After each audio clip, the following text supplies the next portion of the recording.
पुरुषोत्तम भगवान की जय। आप सभी को गंगा दशहरा की हार्दिक शुभकामनाएं। आज इस वीडियो में आप सुनेंगे ये पुरुषोत्तम मास अधिक मास के अध्याय 9 और 10 की संपूर्ण कथा। इससे पहले सुनिए शुभ मुहूर्त के बारे में। आज गंगा दशहरा हिंदू धर्म में एक अत्यधिक पवित्र माना गया है। आज के दिन आज 25 मई 2026 दिन सोमवार है। इस दिन माँ गंगा स्वयं पृथ्वी पर अवतरित हुए थे, जो आज जेठ मास शुक्ल पक्ष की 10वीं तिथि को मनाए जाते हैं। यह पर्व पापों को नाश और मोक्ष की प्राप्ति का प्रतीक माना जाता है। हिंदू धर्म के अनुसार गंगा दशहरा के दिन गंगा स्नान दान करने का बहुत ही पुण्य माना गया है और माँ गंगा की पूजा करने से जीवन में 10 प्रकार के पाप का नाश होती है और सुख समृद्धि की प्राप्ति होती है। इस दिन श्रद्धालु गंगा घाट पर स्नान कर माँ गंगा को सुख शांति और समृद्धि की कामना करते हैं। वही इस साल गंगा दशहरा का पर्व आज 25 मई दिन सोमवार को रखी जा रही है, जिससे इस दिन का महत्व और भी बढ़ जाती है। आज पंचांग के अनुसार जेठ मास शुक्ल पक्ष के 10वीं तिथि को पर्व मनाए जाते हैं, जो आज गंगा दशहरा के पर्व जो 10वीं तिथि की प्रारंभ 24 मई 2026 को शाम को होकर 25 मई दोपहर सोमवार को होगी। ऐसे में उदय तिथि के अनुसार गंगा स्नान और पूजा 25 मई 2026 सोमवार को ही करना शुभ फलदायक होती है। इस दिन पूजा पाठ करने का विशेष महत्व है, जो कि 25 मई 2026 दिन सोमवार को सुबह 4:40 से सुबह 5:23 तक रहेगा। उसके बाद सूर्य उदय सुबह 6:06 पर होगी। वही अभिजीत मुहूर्त दोपहर 12:17 पर होगा। ये दोपहर 1:10 तक रहेगा। पूजा के बाद गरीब और जरूरतमंदों को जल दान करना चाहिए। अब सुनिए जेठ मास जिसे पुरुषोत्तम मास अधिक मास के महत्व 9 और 10 की संपूर्ण कथा। मंचित और श्रद्धा से इस कथा को जरूर सुने। श्री सूत जी बोले, हे सतानंद, विस्तार से युक्त नारद मुनि ने मेधाव ऋषि की कन्या का अद्भुत वृथा पूछे। नारद जी बोले, हे मुनि, उस तपोवन में मेधा कन्या के बाद में क्या किया गया और किस मुनि श्रेष्ठ ने उनके साथ विवाह किए? श्री नारद जी बोले, नारायण से बोले, अपने पिता को मरण करते करते और बारंबार शोक करते करते उस घर में कुछ काल उस कन्या का व्यतीत दुख युद्ध भ्रष्ट हुई, हरित की तरह घबराई, शून्य के घर रहने वाली दुख रूपी अग्नि से उठी हुई बांस द्वारा होते हुए अनुनेत्र वाली, जलते हुए तह कम वाली, दुख से प्रतीक्षित गर्म बस लेने वाली, अति दीन घिरी हुई सरापनी की तरह अपने घर में रुद्र अपने दुख को खोजती हुई, दुख से मुक्ति होने के उपाय को न देखती हुई और कृत शोक से उनके शुभ भविष्य को प्रेरणा से स्वृथा देने के लिए उन वन में अपनी इच्छा से ही पराक्रम क्रोधित, जिनको देखने से ही इंद्र भयभीत हो उठे। ऐसा जटा से व्यतीत साक्षात शंकर के समान भगवान दुर्वा ऋषि आए। हे नारद, भगवान कृष्ण ने राजा युधिष्ठिर से कहे कि हे राजेंद्र, यह दुर्वा आए हैं और जिनको आपकी माता कुंती ने मतलब पान से प्रसन्न किए थे। तब सुपुत्री महासी ने देवताओं को आकर्षित करने वाली विद्या उन्हें दिए और भूतपाल जिन्हें सबसे देवताओं से नमस्कार किए जाने वाले मुझको ही रुक्मणी के साथ रथ में बैलों की जगह जोते दुर्वासा को बैठाकर रथ खींचते हुए जब हम दोनों मार्ग में चलने लगे, चलते चलते मार्ग में अति तीव्र जल चाहने वाली रुक्मणी जब मुझे सूचना की कि तब कंधे पर रथ की ओर को देखते हुए चलते चलते ही आप से अगभग से पृथ्वी को दोबारा रुक्मणी के प्रेम से भयभूत मैंने भोगवती नाम की नदी में उत्पन्न किए। तभी वही भोगवती के ऊपर से बहने लगी। अनंतर उसी के जल से महाराज रुक्मणी की प्यार को मैं सुलझाए। इसी प्रकार रुक्मणी की प्यास बुझा देखकर उसी क्षण अग्नि की तरह दुर्वासा क्रोध से जलने लगे और प्रलय की अग्नि के समान उठकर दुर्वासा ने श्राप दिए। बोले, बड़ा आश्चर्यचकित है हे कृष्ण, रुक्मणी तुमको सदा अंगित प्रिय है, अतः स्त्री के प्रेम से युक्त तुमने मेरी अवज्ञा कर अपना महत्व दिखलाते हुए इस प्रकार उसे पानी पिलाया। हे कृष्ण, तुम दोनों की वियोग होगा। इसी प्रकार दोनों श्राप दिए।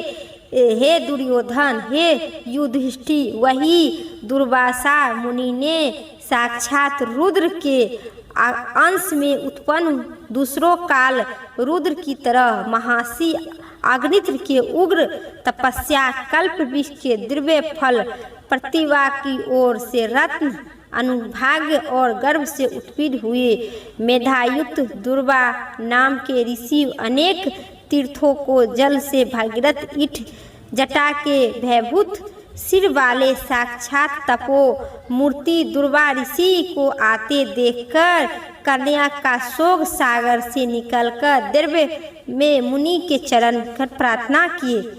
प्रार्थना करने के बाद जैसे वाल्मीकि ऋषि ने जानकी अपने आश्रम में ले आए थे उसी प्रकार यह भी दुर्वासा अपने घर में लेकर रखे। अत्यधिक पदा और विविध प्रकार के जंगली फलों और फूलों से स्वागत के लिए आज्ञा देकर आदर पूर्वक पूजन कर तथा आनंद। हे राजा, यह बोली कन्या बोली, हे महाभाग्य, हे अग्नित्र कुल के सूर्य, आपको प्रणाम है। हे साधो, मेरी अभाग्य के घर में आज आपका शुभ आगमन कैसी हुई। हे मुनि, आपके आगमन से आज मेरा भाग्य दया हुआ, अथवा मेरी पिता के पुनः के प्रवाह से प्रेरित मुझे वृद्धा देने के लिए आप मुनि सतम आए हैं। आप ऐसे महात्माओं को पांव की धूल जो है तीर्थ रूप है, उन धूल को स्पर्श करने वाली अपना जन्म आज सफल कर सकूं। आज मेरी व्रत का सफल हो गया। आप ऐसी पुण्य आत्मा जो मुझे आज दर्शन हुए हैं, अतः आज मेरा उत्पन्न होगा और मुझे पुण्य सफल होगा। ऐसा कहकर कन्या दुर्वासा के सामने चुपचाप खड़ी हो गए। तब भगवान शंकर के अंश से उत्पन्न दुर्वासा मुनि मद हस्त युक्त बोले।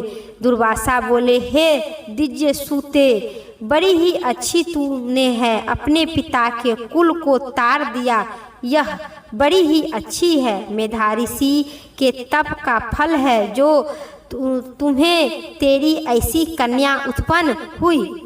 तेरी धर्म का तत्पय जान कर कैलाश में यह आया हूँ और तेरे घर आकर मेरा पूजन हुआ। हे बारहे, मैं शीघ्र ही बद्री आश्रम में मुनीश्वर सनातन नारायण देव को दर्शन के लिए जाऊंगा, जो प्राणी के हित के लिए अत्यधिक उग्र तप कर रहे हूँ। हे कन्या बोली, हे ऋषि, आपके दर्शन से ही मेरा शोक समुद्र सूख गया। अब इसके बाद मेरा भविष्य उज्जवल है, क्योंकि आपने मुझे शताब्दी दी है। हे मुनि, मेरी उन पादुक बड़ी भारी ज्वाला युक्त दुख रूप अग्नि को क्या आप नहीं जानते हैं। हे दयादृष्टि, हे शंकर, उन उग्र को शांत कीजिए। मेरे विचार से हर्ष का कारण मुझे कुछ भी दिखाई नहीं देता। मुझे माता न पिता न भाता है जो द्रव्य प्रदान करता है, अतः दुख समुद्र से पीड़ित मैं कैसी जीवित रह सकूं। जिस जिस दर्शन से मैं देखती रहूं वहाँ वहाँ दिशा मुझे शून्य का प्रतीत होती है। इसीलिए हे तपोनिधि, मेरे दुख का निवारण आप ही शीघ्र ही करें। मेरे साथ विवाह करने के लिए कोई भी नहीं तैयार होता है। इस समय मेरा विवाह न हुआ तो मैं फिर भी विष शून्य हो जाऊंगी, वह मुझे बड़ा भय है। इसी भय से मुझे निंदा आती है और नहीं भोजन में रुचि होती है। हे ब्राह्मण, अब मैं शीघ्र ही मरने वाली हूँ, यह मेरा इस समय निश्चय है। ऐसा कहकर आंसू बहती हुई कन्या दुर्वासा ऋषि के सामने चुप हो गए और तब दुर्वासा ऋषि कन्या को दुख दूर करने के उपाय सोचने लगे। श्री नारायण जी बोले, इसी प्रकार मुनि कन्या का वचन सुनकर उनका अभिप्रिय समझकर बड़े क्रोध मुनि राजा दुर्वासा के कन्या का कुछ भी हित विचार पुनः कृपा से उनको देखकर सर्वभूत उपाय बतलाए। प्रेम से कहिए दुर्वासा ऋषि की जय, दुर्वासा की जय। आज की 9वां अध्याय कथा समाप्त हुई। प्रेम से कहिए श्री विष्णु भगवान की जय। अब सुनिए 10वां अध्याय कथा विस्तार से। श्री नारद जी बोले, हे तपोनिधि परम क्रोधी दुर्वासा मुनि ने विचार करके उस कन्या को क्या उपदेश दिए थे सो मुझे कहिए। श्री सूत जी बोले, हे दिव्य श्रेष्ठ, नारद जी का वचन सुनकर समस्त प्राणियों का हित कर दुर्वासा का गुहा वचन को बद्री नारायण बोले। श्री नारद जी बोले, हे नारद, मेधा ऋषि की कन्या के दुख को दूर करने के लिए कृपा दुर्वासा कहे, हम तुमसे कहते हैं कि सुनो।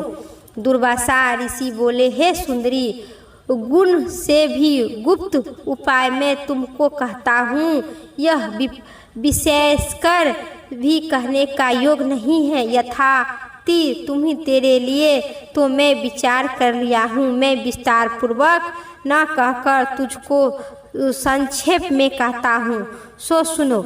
इस मास में तीसरा मास जो अवेग महापुरुष उत्तम मास है, उस मास में तीर्थ में स्नान कर मनुष्य भूत हत्या से छूट जाते हैं। हे सुंदरी, कार्तिक आदि 12 मासों में इस पुरुष उत्तम मास के बराबर और कोई मास नहीं है। जिसे मास तथा पक्ष और पूर्व है, सब पुरुष उत्तम मास की 16वीं कला के बराबर नहीं होती है। वेदयुक्त साधारण और जो परम पद प्राप्ति के साधक है, भी इस मास को 16वीं कला के बराबर नहीं है। 12,000 वर्ष तक गरुड़ स्नान करने से जो फल मिलता है और सिंह गुरु के गोदावरी के एक बार स्नान करने से जो फल मिलता है, हे सुंदरी, वही फल पुरुष उत्तम मास में किसी भी तीर्थ में एक बार मात्र से मिलता है। हे वही बोले, यह मास श्री कृष्ण का अत्यधिक प्यारा है और नाम से ही भगवान का रमन है।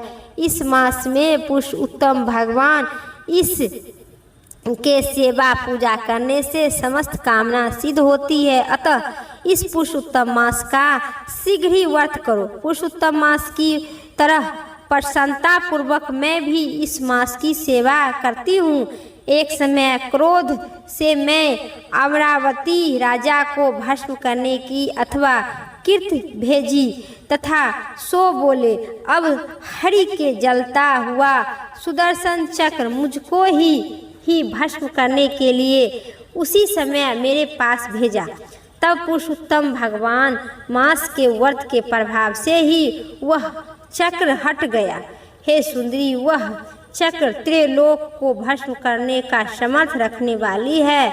जब मेरे पास आकर खाली चला गया तब मुझे बड़ी विस्मय हुई। इसीलिए हे शुभे, तू भी पुरुष उत्तम मास का व्रत करो।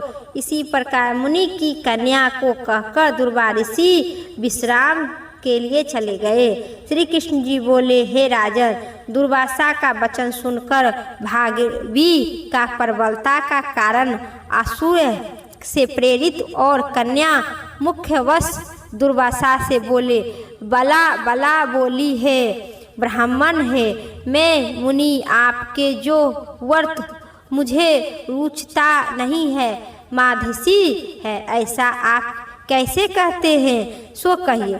वैशाख मास से वित्त हुआ और इच्छुक कर्मों के नहीं होती है, सदा शिव आदि लोक कर सभा शेर करने की क्या फल होता है, अथवा पृथ्वी पर प्रत्यक्ष देव सूर्य और जगत की माता देवी क्या कामनाओं का करने वाली है।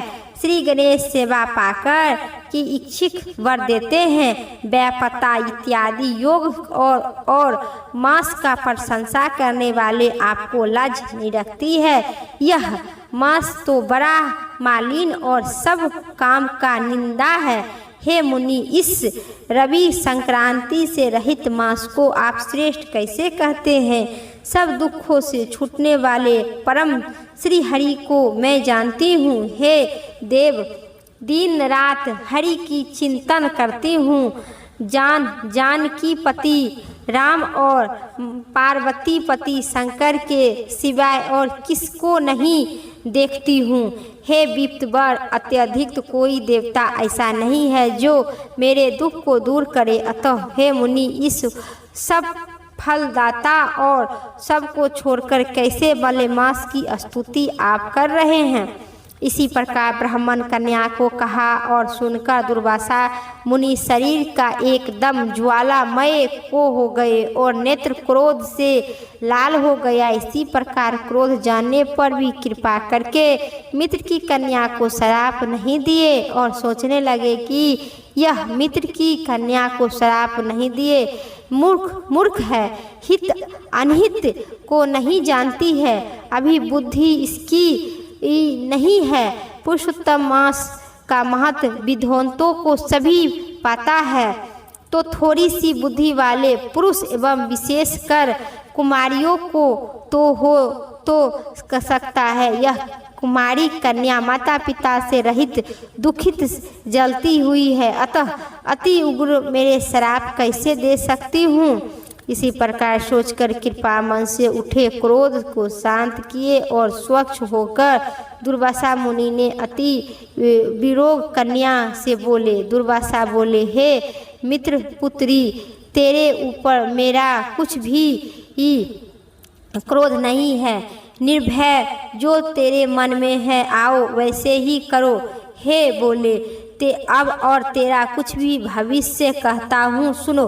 पुरुषोत्तम मास का जो अनादर किया है उनका फल मुझे आवश्यक मिलेगा, इस जन्म में मिलेगा अथवा दूसरे जन्म में मिलेगा। अब मैं नर नारायण के आश्रम में जाऊंगा। तेरे पिता मेरा मित्र था, इसलिए मैं श्राप नहीं दूंगा। तू बल भाषा के कारण अपने शुभाशुभ तथा हिताहित को नहीं जानती हूँ। शुभाशुभ भविष्य को कोई भी नहीं जानता है, टल नहीं सकता है। अच्छा, हमारा बहुत समय व्यतीत हो गए हैं, अब हम जानते हैं, तेरे कल्याण हो। श्री कृष्ण बोले। ऐसा कहकर महाक्रोधी दुर्वासा मुनि शीघ्र ही चले गए। दुर्वासा ऋषि ने जाते ही पुरुषोत्तम की उपेक्षा करने के कारण कन्या निष्फल हो गई। तदानंतर बहुत दूर देर तक कन्या का सोच विचार कर निर्णय किया कि देवताओं से भी देवता तत्काल फल देने वाले पार्वती पति शिव की तप द्वारा आराधना करूंगी। हे नित्य माधवी ऋषि की कन्या ने मन में से इसी प्रकार निर्णय कर आश्रम में ही भगवान शंकर के कठिन तपस्या का तप किए। सूत जी बोले, हे बहुत फलों के दाता लक्ष्मीपति और वैसे ही सावित्री पति ब्रह्मा को छोड़कर एवं दुर्वासा के प्रबल वचन की निंदा कर ऋषि कन्या अपने आश्रम में ही अंधकार को मरने वाले शंकर की सेवा के लिए तत्पर हो गए। प्रेम से कहिए दुर्वासा ऋषि की पुत्री की जय। श्री विष्णु भगवान की जय, भगवान शंकर की जय।